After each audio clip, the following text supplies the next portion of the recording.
Hello viewers, स्वागत है आपका हमारे YouTube channel the teacher exam में। तो कैसे हैं आप लोग? आई होप कि आप स्वस्थ होंगे और मस्त होंगे। तो दोस्तों, हम बात करेंगे फिर से एक न्यू पीएचडी एडमिशन नोटिफिकेशन के बारे में, जो कि यहाँ पे एक सेंट्रल यूनिवर्सिटी के आवेदन पत्र मांगे गए हैं सेशन 24-25 के लिए। यूनिवर्सिटी को ना का A+ ग्रेड प्राप्त है। बहुत ही बेहतरीन आपकी एक सेंट्रल यूनिवर्सिटी है, जहाँ पे आप 38 सब्जेक्ट्स में 195 सीट ले फॉर्म भर सकते हैं। इंटर एग्जाम और इंटरव्यू के माध्यम से सिलेक्शन होगा। ये किन कैंडिडेट्स का होगा, ये आगे हम डिस्कस करेंगे। नेट नहीं क्वालिफाई तब भी फॉर्म भर सकते हैं, लेकिन यहाँ पे भी एक शर्त रखी गई, वो भी आगे हम देखेंगे। और नॉन नेट फेलोशिप अवेलेबल है। अगर आप यहाँ पे एडमिशन ले लेते हैं तो आपको यहाँ पे 8,000 मिनिमम फेलोशिप मिल जाएगी, जिसका लाभ लेके आप पीएचडी कर सकते हैं। बाकी यहाँ पे आवेदन फॉर्म आप कब से भर पाएंगे, ये आगे हम अभी डिस्कस करने वाले हैं। तो इस नोटिफिकेशन के कुछ इंपॉर्टेंट पॉइंट्स हैं। बाकी हम अपने ऑफिशियल नोटिफिकेशन पे चलेंगे, जहाँ पे सीट सब्जेक्ट्स और उसके जो अदर इंपॉर्टेंट पॉइंट्स हैं उनको भी डिस्कस करेंगे। लेकिन चलने से पहले चैनल पर पहली बार आए हैं तो चैनल को सब्सक्राइब कर लीजिएगा, और बेल आइकन भी दोस्तों जरूर प्रेस कर लीजिएगा, जिससे कि वीडियो की लेटेस्ट नोटिफिकेशन सबसे पहले आपको मिले। बाकी ये हमारे कोर्स हैं। अगर आपका हाल ही में कहीं पीएचडी इंटरव्यू लगा हुआ है, या फिर आप अपना पीएचडी का टॉपिक नहीं चूज कर पा रहे हैं, तो आप हमारी टीम की मदद ले सकते हैं। हमारी टीम आपके रिसर्च प्रपोजल या फिर टॉपिक सजेशन में मदद करेगी, जो कि आप प्रेजेंट करके वहाँ पे यूनिवर्सिटी में सिलेक्शन ले सकते हैं। अगर आप इंटरेस्टेड हैं, लिंक डिस्क्रिप्शन में मिल जाएगा। बाकी हम यहाँ पे चलेंगे, बात करेंगे आपके नोटिफिकेशन के बारे में। तो दोस्तों, यहाँ पे आपकी जो यूनिवर्सिटी है, सेंट्रल यूनिवर्सिटी ऑफ पंजाब की तरफ से आवेदन पत्र मांगे गए हैं, जो कि एक सेंट्रल यूनिवर्सिटी है। बहुत ही बेहतरीन आपकी यूनिवर्सिटी है, जहाँ पे आप सेशन 24-25 के लिए फॉर्म भर सकते हैं। यहाँ पे देखेंगे कि जुलाई इनटेक के लिए यहाँ पे आवेदन पत्र मांगे गए। यूनिवर्सिटी की रैंक देखेंगे तो वो भी काफ़ी बेहतरीन है, और यूनिवर्सिटी को NAC का A+ ग्रेड प्राप्त है। इसके अलावा पे इसका प्रोस्पेक्टस, अगर आप इसे डाउनलोड करना चाह रहे हैं तो आप मेरे टेलीग्राम चैनल डाउनलोड कर सकते हैं, लिंक डिस्क्रिप्शन में मिल जाएगा। और बाकी ये यहाँ पे regular and part time PhD के लिए आवेदन पत्र मांगे गए हैं, और एकेडमिक सेशन जो आपका रहेगा 24-25 रहने वाला है। तो ये आपके पॉइंट्स हो जाते हैं कुछ। बाकी हम यहाँ पे नीचे चलेंगे, हम आपकी जो सीट है सब्जेक्ट हैं उनको देखेंगे, देन आपके यहाँ पे एलिजिबिलिटी क्राइटेरिया देखेंगे। देखिए, यहाँ पे एक रिक्वेस्ट आपसे ये है कि वीडियो आप फुल देख लीजिएगा, और यहाँ पे जो आपके पॉइंट्स हैं वो आप जब तक देखेंगे नहीं सभी, तभी आप तब तक आपको ये क्लियर नहीं होने वाले हैं। तो आप वीडियो आप फुल देख लीजिएगा। बाकी यहाँ पे आप ये देखेंगे, एकेडमिक सेशन बताया गया, सीट एंड सब्जेक्ट दी गई हैं। देखिए, यहाँ पे जो केमिस्ट्री है उसमें आपकी 12 सीट्स हैं, और जो ये आपके एरियाज दिए गए हैं, एरिया ऑफ स्पेशलाइजेशन है, जिनमें आप जो अपना पीएचडी करेंगे तो आप इन्हीं से अपना कोई टॉपिक सेलेक्ट करेंगे। इनसे रिलेटेड होना चाहिए आपका टॉपिक, और इन्हीं में आप यहाँ पे पीएचडी के लिए आवेदन कर सकते हैं। तो यहाँ पे जो टॉपिक या फिर स्पेशलाइजेशन दिए गए, इन्हीं में आप अपनी पीएचडी करने वाले हैं। बाकी अगर हम बात करें बायो इन्फॉर्मेटिक्स की, तो आपकी यहाँ पे 6 सीट्स हैं। एलिजिबिलिटी यहाँ पे आप देखेंगे तो दी गई है, मास्टर डिग्री में 55% मार्क्स होने चाहिए। रिजर्व आपको पास 50% मार्क्स हैं, तो यहाँ पे आप एलिजिबल हो जाएंगे। लेकिन फॉर्म भरने के लिए आपके पास अन्य क्वालिफिकेशंस भी होनी चाहिए।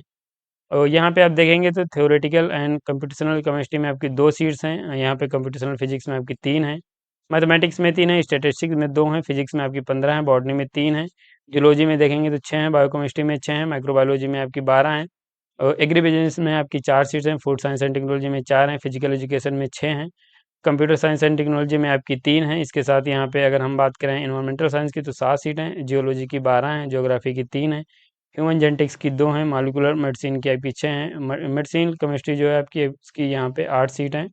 ये 2 सब्जेक्ट्स यहाँ पे आपकी मिला के दी गई हैं। फार्माकोलॉजी में आपकी 7 सीट हैं। यहाँ पे मास कम्युनिकेशन मीडिया स्टडीज़ में 6 हैं, पॉलिटिकल साइंस में 1 है, पॉलिटिकल एंड इंटरनेशनल रिलेशन में आपकी यहाँ पे 4 सीट्स हैं, इंग्लिश में 2 हैं, हिंदी में आपकी 1 है, पंजाबी में 3 है, performing arts and theatre drama में आपकी 3 है, म्यूजिक में 3 है, कंपरेटिव लिटरेचर में 2 हैं, अम्बेडकर कल्चर एंड लीडरशिप में यहाँ पे 4 सीट्स हैं, लॉ में आपकी 4 हैं, कॉमर्स में 10 हैं, इकोनॉमिक्स में 8 हैं, हिस्ट्री में 2 हैं, सोशोलॉजी में 4 हैं, और यहाँ पे साइकोलॉजी में आपकी 6 सीट्स के लिए आवेदन पत्र मांगे गए हैं। टोटल 38 सब्जेक्ट्स हैं, जिनमें 195 सीट्स के लिए फॉर्म आप भर सकते हैं। तो ये आपकी सीट एंड सब्जेक्ट्स हो जाती हैं। बाकी ये पॉइंट हमें मेंशन किया गया कि जब मैक्सिमम कैंडिडेट्स इंटरव्यू के लिए हो जाएंगे, तो यहाँ पे शॉर्ट लिस्टिंग की जा सकती है। नीचे चले, अगर हम बात करें आपकी एलिजिबिलिटी क्राइटेरिया की, देखिए यहाँ पे फॉर्म भरने के लिए जो एलिजिबिलिटी क्राइटेरिया है वो यहाँ पे बताया गया, मास्टर डिग्री तो होनी ही चाहिए, साथ यहाँ पे आपने नेट या जेआरएफ क्वालिफाई किया हो। यहाँ पे आपको प्रेफरेंस मिलने वाली है। जो कैंडिडेट्स यहाँ पे आवेदन फॉर्म भरेंगे, तो जिनके पास नेट जेआरएफ है वही फॉर्म यहाँ पे भर सकते हैं। बाकी यहाँ पे अगर आपके पास नेट या जेआरएफ नहीं है, तब भी आप फॉर्म भर पाएंगे, लेकिन उसके लिए अन्य एलिजिबिलिटी क्राइटेरिया दिया गया, तो आगे अभी हम आपको बताएंगे। देखिए, अगर आपके पास नेट जेआरएफ है तो यहाँ पे आपको मिलेगी प्रेफरेंस, जो है कि आपको यहाँ पे पहले फर्स्ट प्रेफरेंस दी जाएगी आपको एडमिशन के लिए। और यहाँ पे इसके साथ यहाँ पे यानी जिन कैंडिडेट्स के पास जेआरएफ होगी उनको यहाँ पे फर्स्ट प्रेफरेंस मिलने वाली है। और उसी में आप देखेंगे ए में ही आपके यहाँ पे अनएलिजिबिलिटी क्राइटेरिया मेंशन की गई हैं। तो अगर यहाँ पे ये नेट जेआरएफ कैंडिडेट्स नहीं मिलते हैं, तो देन किसको प्रेफरेंस मिलेगी? तो देन मिलेगी यहाँ पे ए का पॉइंट नंबर 1 को। तो ये कौन से पॉइंट नंबर 1 के कौन से कैंडिडेट्स हैं, तो जो कैंडिडेट्स हैं पे एक्सटर्नल फंडिंग एजेंसीज हैं, जैसे कि आप कहीं पे किसी प्रोजेक्ट में वर्क कर रहे हैं, तो ये अगर आपको प्रोजेक्ट के थ्रू कोई आपको फेलोशिप मिल रही है, तो उन कैंडिडेट्स को यहाँ पे प्रेफरेंस मिलेगी। साथ ही यहाँ पे कैंडिडेट नेट बेट या फिर जो गेट है या फिर जीपीटी ये भी क्वालिफाई हो, तब उनको यहाँ पे सेकेंड प्रेफरेंस दी जाएगी।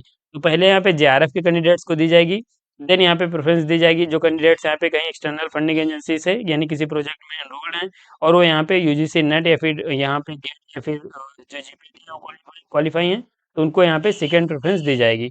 और वहीं पे अगर हम बात करें, देखिए अब अगर आप यहाँ पे ये नहीं क्वालिफाई हैं, अगर आपके ये पास क्वालिफिकेशन नहीं है, तो थर्ड जो प्रेफरेंस दी जाएगी वो यहाँ पे दी जाएगी जो candidate DST inspire fellowship holder हैं। तो अगर आप डीएसटी इंस्पायर फेलोशिप हैं तो यहाँ पे आपको थर्ड प्रेफरेंस मिलेगी, और अगर आप यहाँ पे नेट क्वालिफाई नहीं है तब अब भी आपको यहाँ पे थर्ड प्रेफरेंस मिल जाएगी। तो देखिए यहाँ पे अगर आप नेट क्वालिफाई नहीं है तब आपको यहाँ पे जो प्रेफरेंस मिलेगी, लेकिन ये डीएसटी इंस्पायर फेलोशिप की बात हो रही है। तो आप ये देख लीजिएगा, अगर आपके पास डीएसटी है और नेट नहीं है तब भी आप यहाँ पे आवेदन फॉर्म भर सकते हैं, यहाँ पे आपको थर्ड प्रेफरेंस मिल सकती है। इसके साथ यहाँ पे जो यहाँ पे एक और दिया गया है पॉइंट नंबर 2 की अगर हम बात करें, तो देखिए यहाँ पे जो कैंडिडेट नेट या गेट या जीपीटी क्वालिफाई हैं उनकी बात हो रही है, और ये कैंडिडेट अगर सिलेक्ट होते हैं तो इनको यहाँ पे 8,000 रुपये नॉन नेट फेलोशिप मिलेगी। तो यहाँ पे अगर आप नेट गेट या जीपीटी या कुछ क्वालिफाई हैं और अगर आप सिलेक्ट होंगे तो आपको ये 8,000 रुपये फेलोशिप का लाभ लेके आप पीएचडी कर सकते हैं। अभी ये आपकी हो जाएगी फोर्थ प्रेफरेंस। तो देखिए ये आपकी प्रेफरेंस दी गई पहले तो जेआरएफ के कैंडिडेट्स को, उसके बाद जो अगर आपके पास एक्सटर्नल फंडिंग एजेंसी से कहीं फेलोशिप है तो आपको सेकंड मिल जाएगी। वहीं पर अगर आप डीएसटी इंस्पायर एंड नेट नहीं है तब भी आवेदन फॉर्म भर सकते हैं, आपको थर्ड मिलेगी। बाकी यहाँ पे फोर्थ इन कैंडिडेट्स को मिलेगी जो कैंडिडेट यहाँ पे नेट क्वालिफाई हैं। ये यहाँ पे आर करके दिया गया, तो आप इसे यहाँ से चेक कर सकते हैं। तो ये आपकी एलिजिबिलिटी हो जाती है, यहाँ पे नेट तो होना ही चाहिए तभी आप फॉर्म भर सकते हैं। बाकी यहाँ पे अगर हम बात करें उसी में कैटेगरी बी की, तो देखिए यहाँ पे बी मेंशन किया गया है जहाँ पे DST inspire level fellowship second की भी बात की गई है। तो अगर आप ये हैं तो अब भी आप फॉर्म भर सकते हैं, तो आप इसे यहाँ से चेक कर सकते हैं। लेकिन ये जो आपकी डीएसटी इंस्पायर फेलोशिप है वो यहाँ पे क्लियर हो जानी चाहिए, वरना आपका जो एडमिशन वो कैंसिल कर दिया जाएगा। तो ये आपके यहाँ पे एलिजिबिलिटी हो जाती है, तो आप इसे यहाँ से चेक कर सकते हैं और फॉर्म आप भर पाएंगे। इसके अलावा अगर हम बात करें आपके एडमिशन सिलेक्शन प्रोसेस की, तो देखिए यहाँ पे सिलेक्शन जो आपका होगा, यहाँ पे आप अगर आपके पास जेआरएफ है तो 70 मार्क्स आपको मिलेंगे। यहाँ पे सिलेक्शन प्रोसीजर आपका इंटर एग्जाम और इंटरव्यू के माध्यम से भी हो सकता है, और सिर्फ यहाँ पे इंटरव्यू के माध्यम से हो सकता है। तो यहाँ पे अगर आपके पास जेआरएफ है तो आपको सिर्फ यहाँ पे इंटरव्यू कंडक्ट कराया जाएगा, जिसमें जेआरएफ के आपको 70 मार्क्स मिलेंगे और इंटरव्यू के आपके 30 मार्क्स मिलेंगे। इसके साथ यहाँ पे अगर आप यूजीसी ये अगर नेट गेट या जीपीईटी डीबीटी जस्ट ये कुछ हैं, तो यहाँ पे आपको 70 मार्क्स मिल जाएंगे और सिर्फ यहाँ पे 30 नंबर का आपका इंटरव्यू कंडक्ट कराया जाएगा। इसके साथ यहाँ पे अगर कैटेगरी सी की बात करें, तो यहाँ पे क्या है कि जिन कैंडिडेट्स के पास नेट नहीं है, यानी वो जो मैंने आपको बताया था कि फेलोशिप है एक्सटर्नल लेकिन वो नेट नहीं है, तो उनके लिए यहाँ पे इंटर एग्जाम कंडक्ट कराया जाएगा, जिसमें 70% वेटेज दिया गया है आपके इंटर एग्जाम का और 30% वेटेज दिया गया है इंटरव्यू का। अब देखिए यहाँ पे जब आपका इंटरव्यू कंडक्ट कराया जाएगा तो यहाँ पे आपको एक रिसर्च प्रपोजल की आवश्यकता लगेगी। तो अगर आप रिसर्च प्रपोजल नहीं बना पा रहे हैं तो आप हमारी टीम की मदद ले सकते हैं, और हमारी टीम आपके रिसर्च इंटरेस्ट के अनुसार एक बेहतरीन रिसर्च प्रपोजल प्रोवाइड कराएगी, जो कि आप प्रेजेंट करके सिलेक्शन ले सकते हैं। बाकी अगर आप यहाँ पे अपना टॉपिक भी नहीं चूज कर पा रहे हैं तो हमारी टीम आप टॉपिक भी आपका चूज करने में मदद करेगी। इसके साथ यहाँ पे अगर आप इंटरेस्टेड हैं तो लिंक डिस्क्रिप्शन में मिल जाएगा, वहाँ से आप क्लिक करके डिटेल्स रीड कर सकते हैं। बाकी यहाँ पे ये अन्य पॉइंट्स दिए गए तो आप इन्हें चेक कर लीजिएगा। पार्ट टाइम की पीएचडी के बारे में बताया गया है, और यहाँ पे पार्ट टाइम की सीट्स तो मेंशन नहीं की गई हैं, लेकिन आप एलिजिबिलिटी चेक कर लीजिएगा, ये सब यहाँ पे बताई गई हैं। ये पार्ट टाइम में पीएचडी में वही है कि आपके पास एक्सपीरियंस होना चाहिए तभी आप यहाँ पे पीएचडी कर सकते हैं। इसके साथ यहाँ पे नीचे आ जाएंगे, और अगर हम बात करें स्कैन पॉइंट्स के बारे में, तो यहाँ पे इंटरव्यू के बारे में बताया गया है कि जब आपका इंटरव्यू कंडक्ट कराया जाएगा तो कौन कौन से मेंबर रहेंगे, ये यहाँ पे इंटरव्यू के बारे में आपका दिया गया है। नीचे चलें अप्लाई कैसे करना है, तो चूंकि दोस्तों अप्लाई जो है वो आप कल से कर सकते हैं, आज से फॉर्म नहीं भर पाएंगे, तो लिंक अभी अपडेट नहीं किया गया है। जैसे लिंक अपडेट किया जाएगा तो अगर आप लोग कमेंट करेंगे तो उस पर एक अलग से वीडियो ले आएंगे, और कैसे अप्लाई करना वो भी आगे हम आपको बता देंगे। बाकी यहाँ पे ये इंस्ट्रक्शन दिए गए हैं तो आप इन्हें चेक कर लीजिएगा। इंपॉर्टेंट डेट अगर हम देखें 7/8/2024 से फॉर्म भर सकते हैं, यानी कल से फॉर्म भर सकते हैं, और यहाँ पे जिसके जो लास्ट डेट है वो 27 अगस्त है। इंट्रेंस टेस्ट जो कंडक्ट कराया जाएगा यहाँ पे 9/9/2024 को कंडक्ट कराया जाएगा। इंटरव्यू की जो डेट है वो 10/9/2024 है। बाकी यहाँ पे जो भी आपके रिजल्ट्स हैं बाद को पब्लिश किए जाएंगे। तो ये आपके यहाँ पे हो जाता है कैसे अप्लाई करना है। फीस की बात करें तो जनरल ओबीसी कैंडिडेट्स को 1,000, SC/ST कैंडिडेट्स को 500, पीडब्ल्यूडी कैंडिडेट्स को कोई फीस नहीं पे करनी है, तो आपकी फ़ीस हो जाती है। बाकी यहाँ पे रिजर्वेशन पॉलिसी ये सब यहाँ पे दिया गया है, तो आप इसे चेक कर सकते हैं। पीएचडी की फ़ीस अगर आप देखना चाहें तो यहाँ पे मेंशन की गई है, पीएचडी की फ़ीस है। जब आप यहाँ पे एडमिशन ले लेंगे तो आपको ये फ़ीस पे करनी पड़ेगी। और बाकी यहाँ पे ये भी फ़ीस दी गई है। बाकी यहाँ पे हॉस्टल और ये लाइब्रेरी, ये कंप्यूटर सेल, ये सब कुछ यहाँ पे दिया गया है, तो आप इसे चेक कर सकते हैं।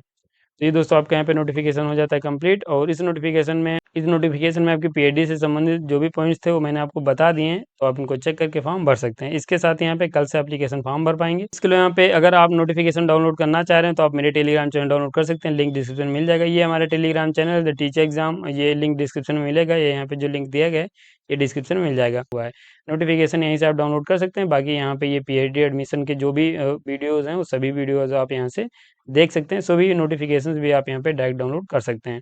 अगर आप किन्हीं कोर्स को भी ज्वाइन करना चाह रहे हैं तो ये दोस्तों हमारे यहाँ पे लिंक दिए गए हैं, यहाँ से इनको ज्वाइन कर सकते हैं। ऑफिशियल साइट पे आएँ तो ये हमारी ऑफिशियल साइट है। यहाँ पे आप आएँगे तो आप देखेंगे ये हमारी सर्विसेज दी गई हैं, research proposal writing, topic suggestion, dissertation, PhD PIQ. ये यहाँ से आप ज्वाइन नाउ पे क्लिक करके ज्वाइन कर सकते हैं। अगर आप पीएचडी पीआईक्यू डाउनलोड करना चाह रहे हैं तो ये पीएचडी पीआईक्यू का सेक्शन बनाया गया है। यहाँ पे आप देखेंगे अलग-अलग यूनिवर्सिटीज़ से क्वेश्चन पेपर कलेक्ट किए गए हैं, जो कि आप यहाँ से परचेज़ कर सकते हैं। आपको एक मिनिमम पे करना रहेगा, आप मिनिमम पे के साथ आप इनको परचेज़ कर पाएँगे। आपको एक बूस्ट मिलेगा, आप अपना ईज़िली एग्ज़ाम क्वालीफाई कर सकते हैं। तो इस नोटिफ़िकेशन में दोस्तों बस इतना ही, और बाकी यहाँ पे कैसे अप्लाई करना है तो मैं यहीं पे जो ये हमारा होम पेज है, यहीं पे कल लिंक मैं अपडेट कर दूँगा, तो यहाँ से आप क्लिक करके डायरेक्ट एप्लीकेशन फॉर्म आप भर सकते हैं। तो इस नोटिफ़िकेशन में बस इतना ही, वीडियो को समाप्त करेंगे। अगर आपको वीडियो पसंद आए तो लाइक कर दीजिए, चैनल पर पहली बार आए हैं तो चैनल को सब्सक्राइब कर लीजिए, बेल आइकन भी दोस्तों ज़रूर प्रेस कर लीजिएगा, जिससे कि वीडियो की लेटेस्ट नोटिफ़िकेशन सबसे पहले आपको मिले। मिलेंगे ऐसे एक नोटिफ़िकेशन के साथ अपनी नेक्स्ट वीडियो में, तब तक के लिए जय हिंद, स्वस्थ रहें, मस्त रहें।